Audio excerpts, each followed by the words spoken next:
IPL 2025-এর mega অকশনের আগে 3টি নিয়ম বদলের প্রস্তাব ফ্র্যাঞ্চাইজিদের। এ মাসের শেষেই ফ্র্যাঞ্চাইজিগুলিকে নিয়ে বোর্ডের এক বৈঠক আছে, সেখানেই চূড়ান্ত হবে কী কী নিয়মের পরিবর্তন হবে মেগা অকশনের আগে।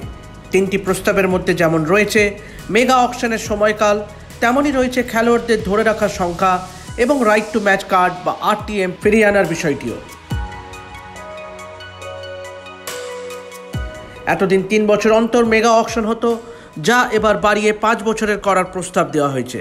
গত মেগা অকশনের আগে 5 জন প্লেয়ার রিটেন করতে পারত ফ্র্যাঞ্চাইজিগুলি, 3 ভারতীয় এবং 2 বিদেশি ক্রিকেটারকে রিটেন করতে পারত ফ্র্যাঞ্চাইজিরা। এবার দলগুলি চায় সংখ্যাটা 5 থেকে বাড়িয়ে 6 জন খেলোয়াড় ধরে রাখার অনুমতি দেওয়া হোক এবং সর্বশেষ প্রস্তাবটি হলো প্রতিটি ফ্র্যাঞ্চাইজিকে 8টি রাইট টু ম্যাচ কার্ডের বিকল্প দেওয়া হোক। শোনা যাচ্ছে এবারের প্লেয়ার্স পার্সও বাড়িয়ে 90 কোটি থেকে বেড়ে 120 কোটি করা হতে পারে।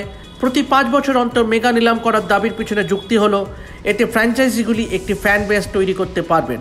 রাইট টু ম্যাচ কার্ড ফিরিয়ে আনার ক্ষেত্রে ভাবনা এটাই যে সকল খেলোয়াড় অল্প দামে ফ্র্যাঞ্চাইজিগুলির সঙ্গে যুক্ত ছিলেন তাদের আবার ভালো দামে অকশন থেকে ফিরিয়ে আনার সুযোগ দেওয়া।